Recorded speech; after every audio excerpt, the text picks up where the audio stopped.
الحمد لله نحمده ونستعينه ونستغفره ونؤمن به ونتوكل عليه ونعوذ بالله من شرور أنفسنا ومن سيئات أعمالنا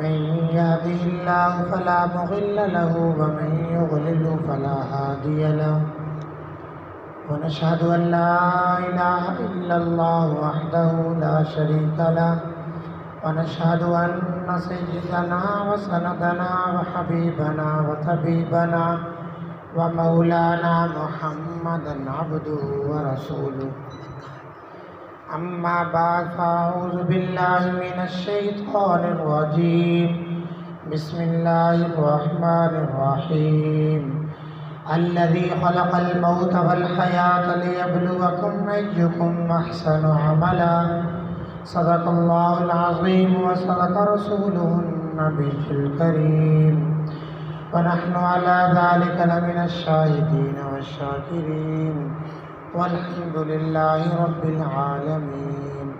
تمام احباب اللهم صل على محمد وعلى آل محمد كما صليت على إبراهيم وعلى آل إبراهيم إنك حميد مجيد. اللهم بارك على محمد وعلى آل محمد كما باركت على إبراهيم وعلى آل إبراهيم إنك حميد مجيد.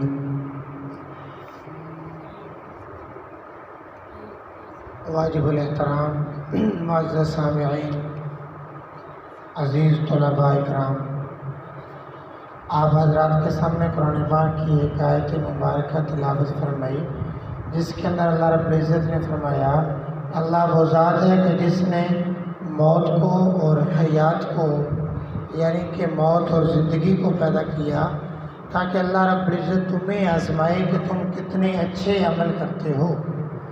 اس سے معلوم ہوا کہ اللہ رب العزت کو جو چیز مطلوب ہے وہ اللہ رب العزت کو گنتی مطلوب نہیں، اللہ رب العزت کو مقدار مطلوب نہیں، بلکہ اللہ رب العزت کو معیار مطلوب ہے۔ جس طرح کہ ہم دکان پہ جاتے ہیں تو ہم وزن نہیں دیکھتے بلکہ کوالٹی دیکھتے ہیں، چیز دیکھتے ہیں۔ اللہ رب العزت بھی انسان کے اعمال کے اندر جو حسن ہوتا ہے، جو ایک معیار ہوتا ہے، اس معیار کو دیکھتی ہیں۔ یہی وجہ ہے کہ دن قیامت کے اعمال کو گنا نہیں جائے گا بلکہ اعمال کو تولا جائے گا کہ کس عمل کے اندر کتنا وزن ہے اور کس عمل کے اندر کتنا وزن ہے۔ اس اعمال کے اندر حسن پیدا کرنے کے لیے، اس ہمارے اعمال کے اندر خوبصورتی، ہمارے اعمال کے اندر اچھائی، میرا اور آپ کا عمل کامل اور اعلیٰ ترین درجے کا بن جائے۔ یہ کیسے بنے گا؟ اس کے لیے دو بنیادی چیزیں ہیں، ایک اخلاص ہو، نمبر دو اتباع رسول۔ ایک اخلاص ہونا چاہیے عمل کے اندر، اور دوسرا آقا نامدار صلی اللہ علیہ وسلم کا مبارک طریقہ ہونا چاہیے۔ سیدنا حضرت ابوبکر صدیق رضی اللہ تعالیٰ فرماتے ہیں کہ 5 چیزوں کا حسن، 5 چیزوں کی زینت 5 چیزوں کے اندر ہے۔ نمبر 1، نعمت کا جو حسن ہے، نعمت کی جو زینت ہے وہ شکر کے اندر ہے۔ ایک آدمی کو اللہ رب العزت نے نعمت دی، اس کے اوپر اس نے شکر ادا کیا، تو یہ ہے نعمت کے اندر اب زینت آ گئی، نعمت کے اندر اب حسن آ گیا۔ مثال سے سمجھے بات کو، فرنیچر ہوتا ہے نا، فرنیچر تیار کرتے ہیں لکڑی کا، اس کے بعد فرنیچر کا جو ریٹ ہوتا ہے نا وہ اتنا زیادہ ریٹ نہیں ہوتا، ہائی لیول کا ریٹ نہیں ہوتا۔ پھر اس کے بعد اس فرنیچر کے اوپر نا پالش کی جاتی ہے، پالش سے فرنیچر کی ویلیو بڑھ جاتی ہے۔ اسی طرح اعمال کے اندر جب حسن آ جائے گا، نیکی کے اندر جب حسن آ جائے گا، اللہ رب العزت کی نعمتوں کے اوپر جب شکر آ جائے گا، تو یہی نعمتیں جو ہیں یہ اعلیٰ ترین اور زیادہ اور خوبصورت ہوں گی۔ ایک اور مثال سے سمجھے گا. ایک شخص غریب تھا بہت زیادہ، کپڑے پھٹے پرانے، پاؤں کے اندر پہننے کے لیے جوتا نہیں، تو کسی شخص نے اس کو جوتا دے دیا پاؤں کے اندر پہننے کے لیے. تو شخص نے جوتے کو پہنا اور کسی محفل کے اندر گیا. جب محفل سے اٹھا اور جوتوں کے اندر آیا تو دیکھا کہ اس کا جوتا چوری ہو چکا تھا. اب وہ بہت پریشان کہ پہلے کپڑے نہیں ہیں، پھٹے پرانے ہیں، جوتا نہیں تھا، کسی نے دیا تو اب وہ چوری ہو گیا. تو اس نے شکوے شروع کر دی اللہ کے اوپر، یعنی اللہ کی نعمتوں کی ناقدری شروع کر دی. باہر نکلا تو سامنے دیکھا کہ ایک بڑا حسین خوبصورت نوجوان ہے، لیکن اس کی ٹانگیں نہیں ہیں، اس کے پاؤں ہی نہیں ہیں. اس شخص نے کہا اللہ تیرا شکر ہے تو نے جوتے نہیں دیے، پاؤں تو دیے. نعمت کی قدر و قیمت بڑھ گئی. تو نعمت کے اندر حسن، نعمت کی زینت جو ہے وہ شکر کے ساتھ ہے. حضرت صدیق اکبر رضی اللہ عنہ فرماتے ہیں جو دوسری چیز ہے وہ ابتلا ہے، مصیبت ہے. مصیبت کے اوپر صبر کرنا یہ مصیبت کا حسن ہے. اس سے مصیبت کے اندر خوبصورتی آتی ہے، مصیبت کے اندر زینت آتی ہے. اور یہ بات تو فطری طور پر ہے کہ ہر انسان مصیبت کے وقت جزا فضا کرتا ہے، وویلا کرتا ہے. لیکن جو اس وویلے کے اوپر جو صبر کر لے تو اس شخص کی جو مصیبت ہے یہ اس شخص کے لیے نجات کا ذریعہ ہے. اب دیکھو بعض لوگ جب مصیبت کے اندر آتے ہیں تو کسی محفل کے اندر، کسی مجلس کے اندر جا کر اپنی مصیبت کا ذکر کر کے اپنی مظلومیت بیان کرتے ہیں، اور یہ کرنا ٹھیک نہیں. چونکہ بعض دفعہ مجلس کے اندر کوئی بددین لوگ بیٹھے ہوتے ہیں جو اس کو غلط رائے دیتے ہیں، شیطان کو حملے کا موقع ملتا ہے، دین کے خلاف ہو جاتا ہے. اور بعض لوگ نا امید ہو جاتے ہیں مصیبت کی وجہ سے، اور بعض لوگ ہوتے ہیں جو اللہ رب العزت کی طرف رجوع کر لیتے ہیں، اور یہی اصل طریقہ کار ہے. اب یہاں پر ایک سوال ہوتا ہے. اللہ رب العزت نے قرآن پاک کے اندر ارشاد فرمایا ان اللہ بالناس لرؤوف الرحیم. اللہ رب العزت اپنے بندوں پر رؤوف بھی ہے، مہربان بھی ہے. تو پھر اللہ رب العزت مصیبت کیوں دیتا ہے؟ سوال ہوتا ہے نا. اس بات کو اس کے جواب کو ایک مثال سے سمجھے گا. ایک بچے کو نجاست لگتی ہے، ماں اسے پکڑتی ہے، بچہ روتا ہے، ماں زبردستی اس کے کپڑے اتارتی ہے، گرمیوں کے اندر گرم پانی، سردیوں کے اندر ٹھنڈے پانی سے اسے نہلاتی ہے. جب کہ بچہ روتا ہے ماں پھر بھی چھوڑتی نہیں، کیونکہ ماں کو پتہ ہے کہ اس کے اوپر نجاست لگی ہوئی ہے، نجاست دھلے گی، یہ لوگوں کے اندر جائے گا تو لوگ اس سے محبت کریں گے.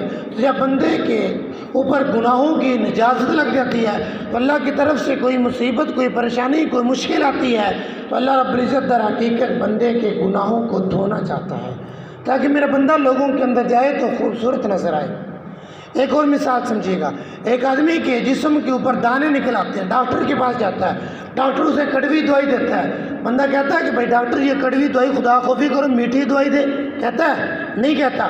اگر کہے تو ڈاکٹر کہتا ہے بھائی اگر تم نے صحیح معنوں کے اندر علاج کروانا ہے تو اس کا علاج یہی ہے. ایک شخص ایسا بیمار ہے کہ اس کا آپریشن ہونا ہے، ڈاکٹر کو کہے کہ بھائی میں نے آپریشن نہیں کرانا، تو ڈاکٹر کیا کہے گا؟ نہیں کروانا ہے تو نہ کروا، لیکن تو ٹھیک نہیں ہوگا، تجھے سکون نہیں ملے گا. تو بالآخر بندہ آپریشن کرواتا ہے، اس مشکل سے گزرتا ہے کیونکہ آگے سکون ہے. اسی طرح اللہ رب العزت انسان کے اوپر کوئی پریشانی، کوئی مصیبت لاتا ہے تاکہ میرا بندہ گناہوں سے پاک ہو جائے اور ہمیشہ کے لیے سکون کے اندر آ جائے. ایک نفسیاتی اصول ہے، ذہن کے اندر رکھیں. کوئی بھی بندہ ہوتا ہے اگر اسے بتلا دی جائے کہ بھائی یہ آپ کے اوپر پریشانی آئے گی، یہ مصیبت ہے، یہ مشکل ہے، اس کے بعد آپ کو یہ انعام ملنا ہے. مثال کے طور پر مزدور کو کہا جاتا ہے کہ آپ مزدوری کرو، شام کے وقت آپ کو دہاڑی ملے گی 1000 روپے. مزدور گرمی کے اندر مزدوری کرتا نہیں کرتا؟ کرتا ہے، چونکہ انعام سامنے ہے. اسی طرح ایک پہرے دار سخت سردی کی سخت رات کے اندر پہرا کرتا ہے، پہرے داری کرتا ہے. کیوں؟ کہ اسے مزدوری ملنی ہے. جب انعام سامنے ہوگا تو مشکل سے گزرنا آسان ہوگا. تو مصیبت جو کوئی پریشانی آتی ہے اس کے اوپر اللہ رب العزت نے 3 انعام رکھے ہیں. کتنے انعام؟ 3. اور تینوں قرآن پاک کے اندر ہے. نمبر 1 اللہ رب العزت فرماتے ہیں قرآن پاک کے اندر واللہ یحب الصابرین. اللہ رب العزت صبر کرنے والوں سے محبت کرتا ہے. کیا مطلب؟ تمہیں کوئی گالی دے تم خاموش ہو جاؤ، صبر کرو تو اللہ تم سے محبت کرتا ہے۔ تمہیں کوئی برا بھلا کہے تم خاموش ہو جاؤ، یہ نہیں اگر تم نے مجھے ایک تھپڑ لگایا تو میں آپ کو جواب کے اندر 10 تھپڑ لگاؤں گا، یہ ظلم ہے، یہ انصاف بھی نہیں ہے۔ انصاف ایک کے بدلے ایک، یہ 9 یہ ظلم ہے۔ تو جو گالی برداشت کرے گا، جو صبر کرے گا، اللہ کا وعدہ ہے اللہ یحب الصابرین، اللہ اس سے محبت کرے گا، اور جس سے اللہ محبت کرے اسے اور کیا چاہیے؟ دوسرا انعام۔ اور بندہ صبر نہیں کرتا چونکہ انعام سامنے نہیں ہوتا۔ جس بندے کے سامنے صبر کے اوپر انعامات آ جائیں تو اس کے لیے صبر کرنا آسان ہے۔ نمبر 2، اللہ رب العزت فرماتے ہیں اللہ مع الصابرین، اللہ رب العزت صبر کرنے والوں کے ساتھ ہے۔ جس کو اللہ کا ساتھ مل جائے اسے اور کیا چاہیے؟ اور تیسری جگہ فرمایا والملائکۃ یدخلون علیہم من کل باب سلام علیکم بما صبرتم فنعم عقبی الدار۔ اللہ رب العزت فرماتے ہیں اب فرشتوں تم سلام کو اس شخص کو جو صبر کرے، اسے جنت کی خوشخبری سنا دو۔ یعنی صبر کرنے والا، صابر جو ہے، صبر کرنے والا بغیر حساب کتاب کے جنت میں چلا جائے گا۔ شاید کہ ہمارے اعمال ہمیں جنت میں نہ لے جائیں، لیکن مشکل کے اوپر صبر کرنا سیکھو تو انشاءاللہ یہی صبر ہمیں جنت میں لے جائے گا۔ سیدنا حضرت صدیق اکبر رضی اللہ عنہ فرماتے ہیں تیسری چیز فرمایا کہ علم ہے، علم کا حسن، علم کی زینت علم کے اندر ہے۔ علم کہتے ہیں صبر، بردباری، تحمل، برداشت۔ اللہ رب العزت قرآن پاک کے اندر ارشاد فرماتے ہیں وقال اللہ علیما حلیما، اللہ رب العزت کی ذات عالم ہے، جاننے والی ہے، اور حلیم ہے، حلم والی ذات ہے۔ اب دیکھو ایک باپ بیٹے کی بات کو برداشت کرتا ہے، کیوں؟ اندر کا پتہ نہیں۔ اگر بیٹے کی بات سے سامنے آ جائے تو باپ بیٹے کی بات کو بھی برداشت نہیں کرے گا۔ ایک مالک نوکر کی بات کو برداشت کرتا ہے، کیوں؟ اندر کے کھوٹ کا پتہ نہیں۔ اگر اندر کے کھوٹ اور سازش کا پتہ چل جائے تو مالک نوکر کی بات کو برداشت نہیں کرے گا۔ لیکن اللہ کی ذات کتنی حلیم ذات ہے۔ بندہ جب ذہن کے اندر گناہ کو لاتا ہے، اللہ دیکھتا ہے، اللہ سنتا ہے، اللہ کو پتہ ہے، اللہ جانتا ہے۔ جب بندہ گناہ کا سوچتا ہے اللہ جانتا ہے، جب عین وقت کے اندر بندہ گناہ کر رہا ہوتا ہے اللہ پھر بھی جان رہا ہوتا ہے۔ اللہ اندر کی بات کو، اندر کے کھوٹ کو بھی جانتا ہے، پھر بھی پکڑتا نہیں، کسی کی روزی بند نہیں کرتا، کسی کو نبینا نہیں کرتا، کسی کی بینائی ختم نہیں کرتا، کسی کی سماعت کو ختم نہیں کرتا، کیونکہ اللہ کی ذات حلیم ذات ہے۔ اللہ کی ذات حلیم ذات ہے۔ اللہ کے بعد سب سے زیادہ حلم والی جو ذات ہے وہ اللہ کے نبی صلی اللہ علیہ وسلم ہے۔ اتنا حلم، اتنی برداشت۔ ایک نوجوان آیا، کہنے لگا حضرت میں زنا کرنا چاہتا ہوں، میں آپ سے زنا کی اجازت لیتا ہوں۔ کون کہہ رہا ہے؟ ایک نوجوان کس سے؟ آخری نبی، تمام نبیوں کے سردار، اللہ کے محبوب پیغمبر حضرت محمد صلی اللہ علیہ وسلم سے۔ ہمارے یہاں کوئی شخص اس طرح آ جائے جو کہے کہ مولوی صاحب مجھے زنا کی اجازت دے دو، تو ہم کہیں کہ بھائی تجھے شرم نہیں آتی اس طرح کی بات کرتا ہے، یہاں سے اٹھ اور دفع ہو جا، یہی کہیں گے نا۔ لیکن اللہ کے نبی صلی اللہ علیہ وسلم کا حوصلہ دیکھو، حلم دیکھو، کہا کہ بھائی دیکھو جس کے ساتھ تم زنا کرو گے اگر وہ کسی کی ماں یا کسی کی بہن یا کسی کی بیٹی یا کسی کی بیوی ہوگی نا، اس نے کہا کہ بالکل ہوگی۔ میں کہ کیا تو برداشت کرتا ہے کہ تیری ماں کے ساتھ یا تیری بہن یا بیٹی یا بیوی کے ساتھ کوئی زنا کرے؟ کہتا میں تو اس کو برداشت نہیں کرتا۔ اللہ کے نبی صلی اللہ علیہ وسلم نے فرمایا جس کے ساتھ تو زنا کرے گا تو وہ بھی تو کسی کی ماں، بیٹی، بہن، بیوی ہوگی نا۔ سینے کے اوپر ہاتھ رکھا اور گناہ کی یہ شہوت ختم ہوگی، یہ حلم۔ ایک اور جگہ پر آتا ہے اللہ کے نبی صلی اللہ علیہ وسلم مسجد کے اندر تشریف فرما تھے، ایک بدو آیا، اس نے آ کر مسجد کے صحن کے اندر پیشاب شروع کر دیا۔ صحابہ اکرام نے ڈانٹنا چاہا، اللہ کے نبی صلی اللہ علیہ وسلم نے منع کر دیا۔ کیوں؟ 2 وجہ۔ ایک یہ کہ اگر ڈانٹتے ہیں تو یہ بھاگے گا نا، تو جو تھوڑی سی جگہ خراب ہو رہی تھی تو پھر مسجد کی جگہ زیادہ خراب ہوگی، اور دوسرے ایک کہ بھاگے گا تو پیشاب کو روکے گا تو اس سے بیماری پیدا ہوگی۔ تو اللہ کے نبی صلی اللہ علیہ وسلم نے بعد کے اندر بلایا، کہا کہ دیکھو بھائی یہ جو مسجدیں ہوتی ہیں نا پیشاب کرنے کی جگہ نہیں ہوتی، اور پھر کپڑے وغیرہ بھی دیے، پاک صاف ہوا، اور پھر سواری کا انتظام بھی کر کے دیا۔ دیکھو اللہ کے نبی صلی اللہ علیہ وسلم کا اخلاق بھی اور حلم بھی۔ اور جب وہ گیا اپنے قبیلے کے اندر تو کہا کہ اے فلاں بن فلاں میری بات سنو، اے فلاں بن فلاں میری بات سنو۔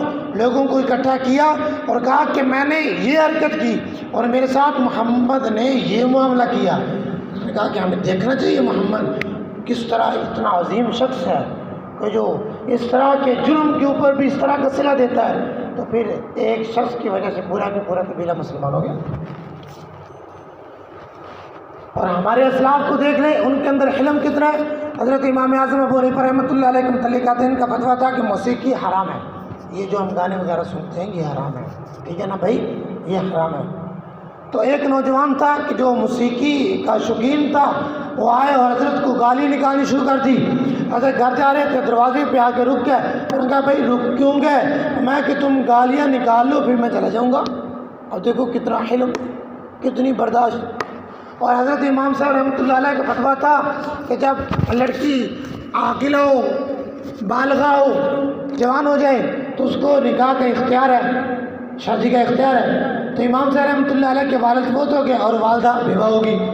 ایک نوجوان نفرت کرنے والا تھا، آیا اور آ کر کہنے لگا حضرت پتہ چلا کہ آپ کے والد فوت ہو گئے۔ میں کہ جی ہاں۔ آپ کی والدہ بیوہ ہوگی؟ میں کہ جی ہاں۔ میں کہ آپ کی والدہ بڑی خوبصورت ہے، میں آپ کی والدہ سے نکاح کرنا چاہتا ہوں، اور آپ کا فتویٰ ہے کہ عاقلہ بالغہ عورت مرضی سے نکاح کر سکتی ہے۔ تو ہمارے طرح کا کوئی بندہ ہوتا تو اس کو پکڑتا اور اس کی چترول کرتا، اسے بھگا دیتا۔ لیکن امام صاحب کا حوصلہ دیکھو، کہنے لگے کہ بھائی وہ عاقلہ اور بالغہ ہے تو میں ان سے پوچھوں گا وہ کیا کہتی ہے، میں وکالت نہیں کر سکتا، میں اپنی طرف سے کچھ نہیں کہہ سکتا۔ اب حوصلہ دیکھو، ہمارے اسلاف کے اندر بھی حوصلہ ہے، اور علم کی زینت حلم ہے۔ جس شخص کے پاس علم ہے لیکن حلم نہیں، حوصلہ نہیں، برداشت نہیں، تو گویا اس کا علم قابل قبول نہیں۔ علم کی قبولیت کے لیے حلم کا، برداشت کا ہونا ضروری ہے۔ حضرت اشرف علی تھانوی، مولانا اشرف علی تھانوی رحمۃ اللہ علیہ کے متعلق آتا ہے، دہلی کے اندر بیان کر رہے تھے اور بڑا مجمع تھا، تو مجمع کے اندر جب مولوی صاحب جوش کے اندر ہوتا نا پھر سنتا نہیں کسی کی، لیکن جب حضرت مولانا اشرف علی تھانوی رحمۃ اللہ علیہ جوش کے اندر تھے تو ایک شخص کھڑا ہوا کہا کہ حضرت آپ حرامی ہو، آپ حرامی ہو۔ کتنی بڑی بات کی، لوگوں نے اسے پکڑنا چاہا، مارنا چاہا، حسن روک دے، رک جاؤ۔ اس نے مجھے کہا حرامی، تو اس کا جواب بھی میں دوں گا۔ میں کہ دیکھو بھائی، دہلی کے اندر میرے والدین کے نکاح کے گواہ موجود ہیں، فوت نہیں ہوئے، ابھی زندہ، ان سے پوچھ لو۔ اور دیکھو کتنا حوصلہ ہے، کتنا برداشت ہے، کتنا حلم ہے۔ تو علم کی قبولیت، علم کا حسن کس کے اندر ہے بھائی؟ حلم کے اندر ہے، برداشت کے اندر ہے۔ حضرت صدیق اکبر رضی اللہ عنہ نے فرمایا کہ چوتھی چیز، فرمایا کہ محسن، احسان کرنے والے کا حسن، احسان کا حسن، احسان کی زینت، احسان نہ جتلانے کے اندر ہے۔ اللہ رب العزت نے قرآن پاک کے اندر ارشاد فرمایا لا تبطلوا صدقاتکم بالمن والاذی، سر ہے نا بھائی، فرمایا کہ تم اپنے صدقات کو ضائع نہ کرو احسان جتلا کر اور تکلیف پہنچا کر۔ پہلی بات، ہم کسی کے اوپر احسان کرتے نہیں، اگر احسان کریں صبح کے وقت کریں تو شام تک ہم جتلا دیتے ہیں، سارا کا سارا ضائع کر دیتے ہیں۔ اور پھر سن لیں، اللہ کے نبی صلی اللہ علیہ وسلم نے فرمایا جو احسان کر کے احسان جتلائے گا، دن قیامت کے اللہ نہ ان سے بات کرے گا اور نہ ان کی طرف دیکھے گا۔ دیکھو کتنی سخت وعید ہے۔ یہی وجہ نا ہمارے بڑے کہتے آئے نیکی کر دریا میں ڈال، نیکی کر اور بھول جا۔ اگر نیکی کا صلہ چاہتا ہے تو نیکی کر اور بھول جا۔ جائے کہ نیکی کرو اور اس کی ویڈیو بناؤ اور سوشل میڈیا پہ لاؤ اور اپنی شہرت حاصل کرو، یہ نیکی قابل قبول نہیں، یہ پکڑ کا ذریعہ ہے۔ جو کوئی شخص بندہ نیکی کرتا ہے نا بھائی تو نیکی بڑھتی رہتی ہے۔ یہی وجہ کہ دن قیامت کے بندہ اپنے اعمال کو دیکھے گا کہ اعمال تھوڑا کیا تھا لیکن اجر بہت زیادہ ہے، اللہ کے ہاں یہ نیکی بڑھتی رہتی ہے۔ طرح کہ ایک واقعہ بھائی ایک شخص نے نا دوسرے شخص کو کچھ پیسے دے دی، بھائی یہ تم پیسے اپنے پاس رکھ لو اور میں آپ سے لیتا رہوں گا۔ چنانچہ وہ لیتا رہا کافی عرصہ تک پیسے لیتا رہا، تو ایک دن نا دینے والے نے کہا کہ بھائی تجھے پیسے نہیں ملیں گے، تو نشہ کرتا ہے، تجھے شرم نہیں آتی؟ اس نے کہا کہ بھائی میں کون سا تجھ سے بھیک مانگ رہا ہوں، میرے پیسے تیرے پاس جمع بس پیسے تھے، اور یوں برا بھلا کا گالیاں وغیرہ نکالی تو خاموش رہا۔ اس نے کہا کہ بھائی میں حساب تو کروں، میرے کتنے پیسے بقایا ہیں کہ ختم تو نہیں ہو گئے؟ جب اس نے حساب کیا تو اس کے پیسے کافی وقت پہلے ختم ہو چکے تھے، اور اس نے کافی پیسہ ادھار بھی لے چکا تھا، اور پھر بھی گالیاں نکال رہا تھا، اور اگلے بندے کا دیکھ لو سلا کہ وہ خاموش تھا۔ بعض دفعہ انسان اپنے ذہن کے مطابق ٹھیک کر رہا ہوتا ہے لیکن حقیقت کے اندر غلط کر رہا ہوتا ہے، تو احسان کر کے احسان جتلانا نہیں چاہیے۔ اور پانچویں چیز، حضرت صدیق اکبر رضی اللہ عنہ فرماتے ہیں کہ خوف خدا کا حسن، خوف خدا کی زینت گناہ نہ کرنے کے اندر ہے۔ یہ زبانی خوف خدا قابل قبول نہیں، کہتے ہیں توبہ توبہ اللہ تعالیٰ معاف کرے، بس یوں ہو گیا اور ادھر گناہ بھی ہو رہا ہے۔ یعنی انسان اپنے جسم کے اعضاء کو گناہ سے نہیں روک رہا، زبان سے توبہ توبہ کہہ رہے۔ حضرت امام شافعی رحمۃ اللہ علیہ کا دور ہے، تو ایک بادشاہ اور بیوی کے آنا کچھ جھگڑا ہو گیا، تو بیوی نے کہا کہ تو جہنمی ہے، تو جہنمی ہے۔ بادشاہ نے کہا اگر میں جہنمی ہوں تو تجھے طلاق۔ مسئلہ کھڑا ہو گیا، بڑے لوگوں سے پوچھا بھائی طلاق ہوگی؟ امام شافعی رحمۃ اللہ علیہ کے پاس آئے، امام شافعی رحمۃ اللہ علیہ نے کہا کہ بھائی ایک بات تم بتلا دو، جنت کی ضمانت میں دے دیتا ہوں۔ میں کہ کون سی بات؟ میں کہ تم کبھی خوف خدا سے ڈرے، کبھی اللہ کے خوف سے ڈرے؟ تو بادشاہ نے کہا کہ ہاں ایک مرتبہ ڈرا۔ میں کہ کس طرح؟ میں کمرے کے اندر داخل ہوا، گھر کے اندر بے نکرانی صفائی کر رہی تھی، بڑی خوبصورت تھی، میں نے کمرے کو بند کیا، قریب تھا کہ میں گناہ کرتا، اس نے کہا اتق اللہ، اللہ سے ڈر جا، تو میں اللہ سے ڈر گیا اور میں نے اس کو چھوڑ دیا، میں نے گناہ نہیں کیا۔ تو امام شافعی رحمۃ اللہ علیہ نے کہا کہ تو جنتی ہے، تو جنتی ہے۔ مفتیان اکرام نے پوچھا حضرت آپ کیسے کہہ سکتے ہو جنتی ہے؟ میں کہ میں نے قرآن پاک پڑھا، اما من خاف مقام ربی ونہى النفس عن الهوى فإن الجنة هي المأوى، جو شخص خوف خدا سے ڈر گیا جنت میں جائے گا۔ خوف خدا کا حسن، خوف خدا کی زینت گناہ نہ کرنے کے اندر ہے۔ حضرت سلیمان بن یسار رحمۃ اللہ علیہ کے متعلق آتا ہے، بڑے خوبصورت نوجوان تھے، ایک مرتبہ قافلے کے ساتھ جا رہے تھے، جہاں پر پڑاؤ ڈالا تو وہاں پہ ایک خوبصورت عورت نے نا اس کے اوپر نظر رکھ لی، یہ شخص بڑا خوبصورت ہے، خیمہ لگایا، رات کو سویا تو عورت خیمے کے اندر آ گئی اور گناہ کی دعوت دی، تو حضرت سلیمان بن یسار زور زور سے اونچا کر کے رونے لگ گئے، تو عورت ڈر کے بھاگ گئی کہ یہ کہیں پھنسائے گا۔ رات کو سوئے، خواب کے اندر حضرت یوسف علیہ السلام کی زیارت ہوئی، میں کہ سلیمان بن یسار تو اللہ کا ولی ہے، لیکن تو نے جو کام کیا نبیوں والا کام کیا، تو ولی ہو کے تو نے نبیوں والا کام کر دیا۔ تو اللہ رب العزت کے خوف سے ڈرنا چاہیے، بھائی مطلب کہ انسان کو گناہ چھوڑنا چاہیے۔ اگر انسان گناہ نہیں چھوڑتا اور یہ کہتا ہے کہ میں اللہ کے خوف سے ڈرتا ہوں، تو پھر یہ تو دھوکہ ہے۔ تو 5 چیزیں پلے باندھ لیں۔ نمبر 1، نعمت کا حسن شکر کے اندر ہے، جب بھی کوئی نعمت ملے تو اس کے اوپر شکر کرو۔ پریشانی اور مصیبت کا حسن صبر کے اندر ہے، کوئی پریشانی کوئی مصیبت آئے تو اس کے اوپر صبر کرو۔